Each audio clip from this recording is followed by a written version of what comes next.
สบายดีตอนเช้า Good morning อรุณสวัสดิ์ตอนเช้า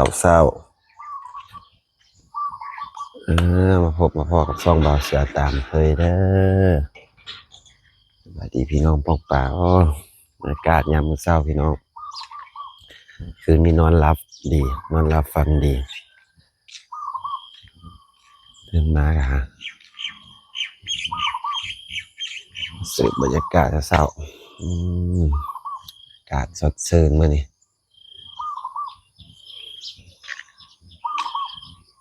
อากาศคือเก่าพี่น้อง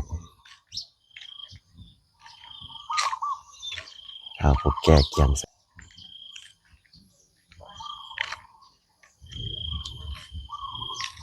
พัดหน้าบ้านเฮาคือเก่าวัดบาใส่บาทแล้วล่ะบาทบิณฑบาตแล้ว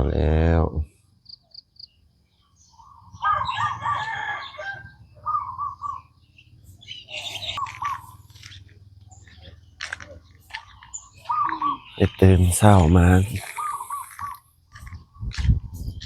อากาศดีพี่น้องยามมื้อเช้า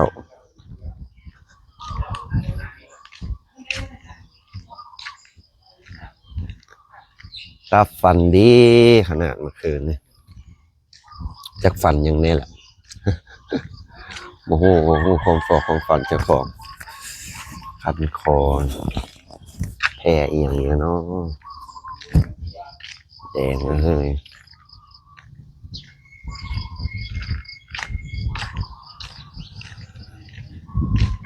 อากาศตอนเช้าพี่น้องอากาศตอนเช้า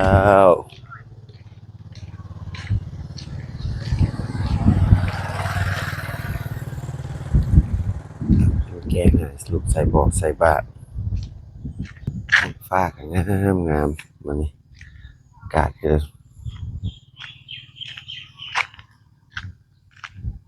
สบายดีตอนเช้าเอ้ย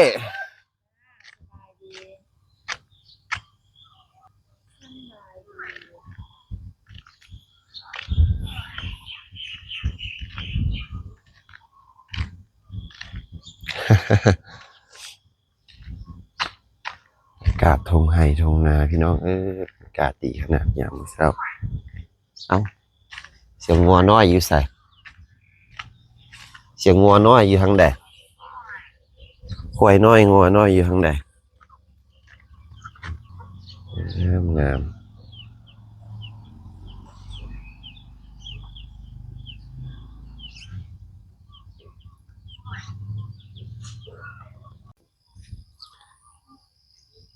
ในน้ำมีปลาในนามีข้าวพี่น้องเอ้ยตะกร้าเบาเสือที่มาดำนาเลยโอ้บรรยากาศโอเคเลยพี่น้อง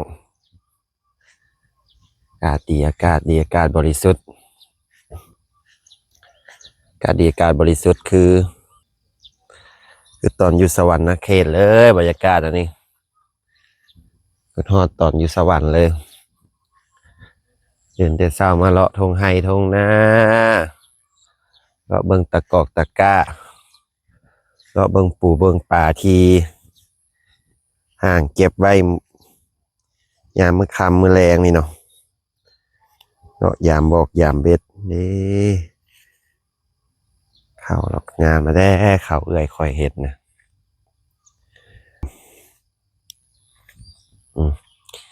เขียวงามแล้วพี่น้องทางพุ่นก็คือสิแตกกอแตกนอแตกแหน่งแล้วเนาะเข้าทางสวรรค์เขตก็ได้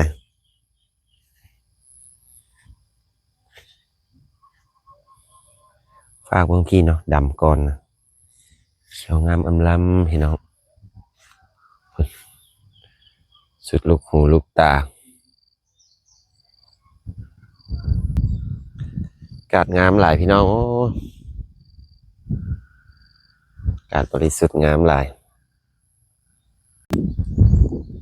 บรรยากาศโอ้ยอากาศดี โดนสิได้มาสืบบรรยากาศแนวนี้พี่น้องโอ้กบเครียด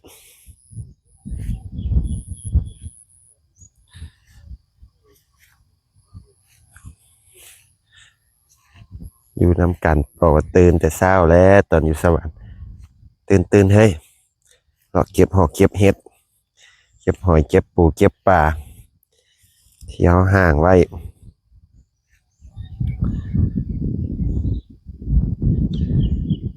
อากาศสดชื่นอากาศดีนาของคุณลุงตำรวจนี่แหละแต่บอมมาเป็นผู้เห็ดเนาะลุงตำรวจแล้วว่ามีเหงื่อมีแหงเห็ดละให้หลานสาวเราเห็ดบอมเป็นคนมาเห็ดโอ้นี่ได้พักอีหยังใบผักตบที่เบาเสือกินอากาศบริสุทธิ์อากาศดีพี่น้องส่งมาต่างได้มาพักผ่อนเนาะพักผ่อนหย่อนใจคนกสิถามมาเบาเสือมาจากมือพ่อแม่เด้อ๋อกับแม่กะมีคนเบิ่งอยู่แล้วเนาะเบาเสือจึงมาได้ให้หลานสายเพิ่นมื้ออื่นเบาเสือก็กลับละมาพักผ่อน2 มื้อซื่อเสือก็เดินทางกลับแล้วมื้ออื่นก็ได้มื้อนี้มาพักผ่อนมาหาสืบบรรยากาศดีๆบริการสุดๆนี่อากาศนะพี่น้อง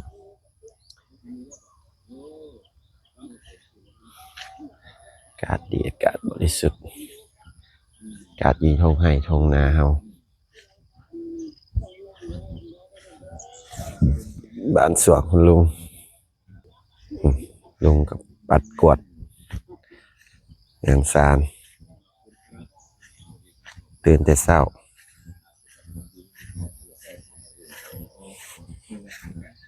โอ้กูบอกหนาว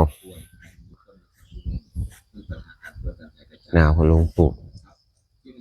สุกเลยนี่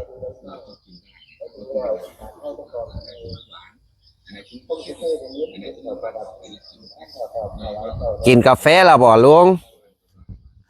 กินกาแฟแล้วบ่ขึ้นเมื่อกินข้าวอยู่เฮือนเด้อได้ปลาเข่งอยู่ตลาดมาปิ้งย่างที่เบิ่งเฮ็ดไอ้เฮ็ดพวกกองไผ่กอนออกบ่ล่ะนั่นล่ะบอมมันมาเอาอยู่หั่นล่ะไปปิ้งไว้นี่กอไผ่กอหน่อไม้ลุงปลูกนี่แหละดินบ้านสวนนะบ้านเสียงพลุงให้เบาเสือมาอยู่นี่เบาเสือก็อยู่ได้แหละนี่เบิ่งคนปลูกกกไม้กกตอกราบลื่นเบิดสวนเรากกม่วงกกมักสีดอกสีดาบักพร้าวหนองสระเฮาน้ำพร้อมพี่สระหนองปลา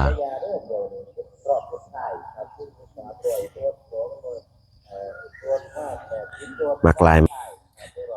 มักนั้นนี่แหละโอ้พุ่นน่ะหมกม่วงพวกเราเห็นหมกม่วงแล้วคือทอดอยู่บ้านสวนเจดอกไม้เนาะเลยบอกย้ายปีแรกที่ไปสวนเจดอกไม้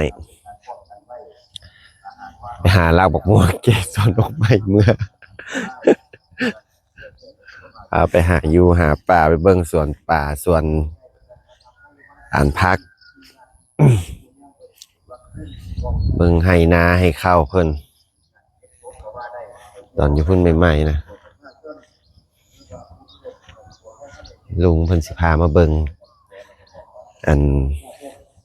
เห็ดปวกมันเคยออกเพิ่นว่าโอ้หนมขึ้นเหี่ยวเบิดละตัวเนาะกินซุ่มเพิ่นนี่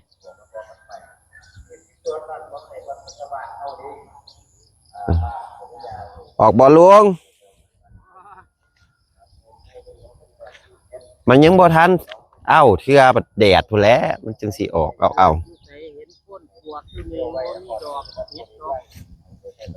มันยังบ่ฮ้อนมันยังบ่แดดบัดแดดเอาพุ่นละ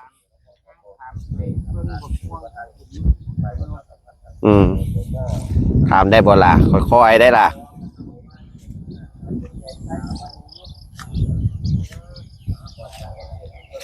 เนี่ยก่อขวยปวกเพิ่นมาเคยเฮ็ดออก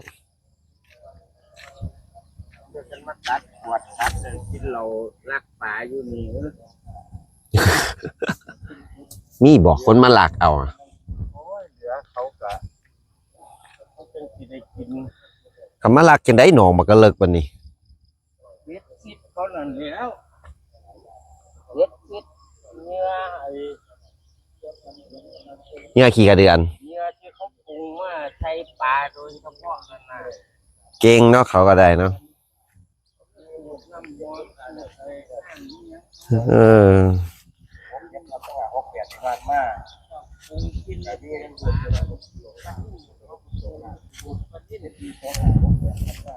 มีป่าอย่างนี้ครับปล่อยอยู่นี่ลุงหลายอยู่บ่ปล่อยปลาเน่นปลาเนี่ยล่างๆมาเนี่ยพอปล่อยเป็นปลาธรรมชาติป่าธรรมชาติเลยโอ้ปลาครอบปลาเค็งคือสีลายเนาะเห็นเรียนอยู่ปลาหญ้าอยู่มันที่เขาที่ออกก็ปล่อยมันเขามันออกรวดมันเลี้ยงแบบธรรมชาติโอ้ปลามันตนสะอ่อนโอ้นกกระบินเนี่ยแบงเนี่ยในน้ำมีป่าในนามีข้าวพี่น้องเอ้ยเป็นเงินที่เข้าล้านพยาบาลประกาศอย่างดูตายสะอ่อนพี่น้องมาเสือสะอ่อนหลายปั้นปลายชีวิตอยากอยู่แนวนี้แหละสร้างครอบสร้างครัวเศรษฐกิจพอเพียงมีปลูกผักควรปลูกผักอยู่ปลูกผักเกษตรพอเพียงผักปลูกข้าวปลูกผักสวนครัวเขาห้องนะเนาะผักสวนครัวและลุงเพื่อนคนดุคนมันลูกตำรวจนี่เราปลูกอย่างเราปลูกมีกับโกกำงาไม่ได้โกกหมกม่วงหมกผ้าเรา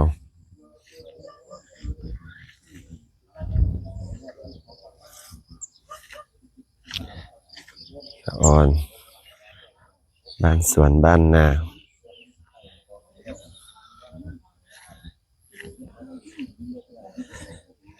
ซ้ำสิกินซ้ำสิอยู่แบบนี้นะพอใช้เงินคำหลายเพราะเราดูอย่างกินก็กินไปเนาะตามเราดูละไข่ไปคะแนนมาดุคือว่าอะไรพอเสียว่าคันดุคันมันแล้วกับบ่อึดดอกของอยู่ของกินก็ได้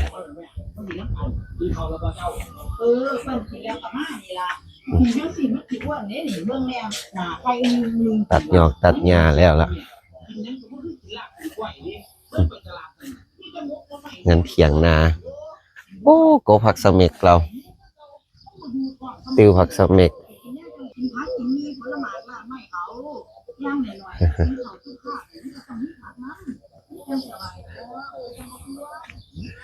ผักสมิกผักติ้วเลยสมัยแกงหอกแกงเฮ็ดเนาะหนาวนี่โอ้สะอ่อนเก็บเมื่อบ่นี่เดี๋ยวมิงอยู่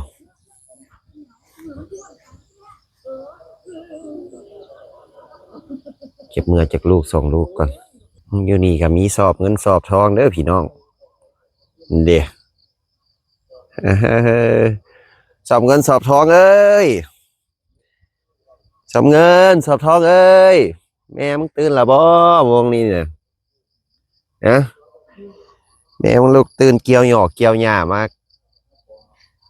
แกเข้าแกน้ำละบ่ แม่นอนเพลนบ่ทันตื่นบ่แม่มึงน่ะว่าหยอกว่าหัวหวนหวนไปตื่นและบ่ลูกแต่ดึกแต่เช้าและบ่เนาะลูกขาเกลือข้าวเกลือน้ำลูกและบ่แม่นลูกห้องหิวข้าวและบ่อีแม่เอ้ยหิวข้าวและบ่โอ้บรรยากาศพี่น้องอากาศราบรื่นหลายไปขี่เมื่อบ้านเฮาไม่อย่างล่ะโอ้ห่อบักม่วงกับบักปีมาให้ซุกบ่ล่ะ บ่แล้วไปตำมักม่วงนี่ดิบ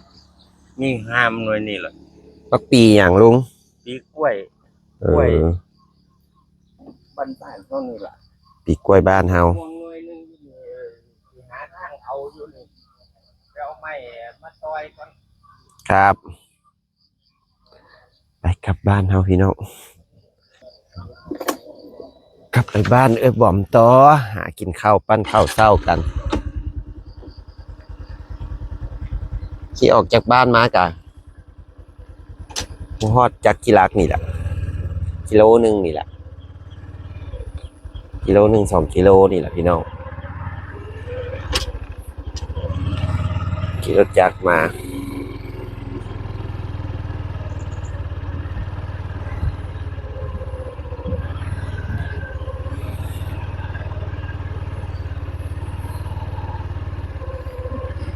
เสือบ่สะอ่อนหยังสะอ่อนทงไห้ทงนาเพิ่นนี่แหละพี่น้องกับสะอ่อนหนทางไปทงนาเพิ่นผสมเทียบอยู่บ้านเบาเสืออยู่ประเทศลาวหนทางไปทงนาว่าซั่น ทางบ้านเพิ่นละเจริญเนาะบรรยากาศยามเช้าๆพี่น้องมันตื่นมากะผูกงัวผูกเลี้ยงงัวก็ว่าไปเนาะ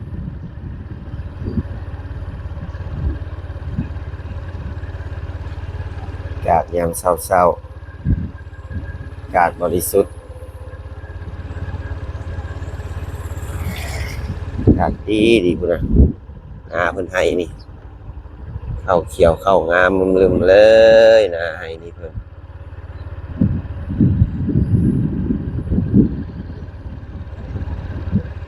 งามหล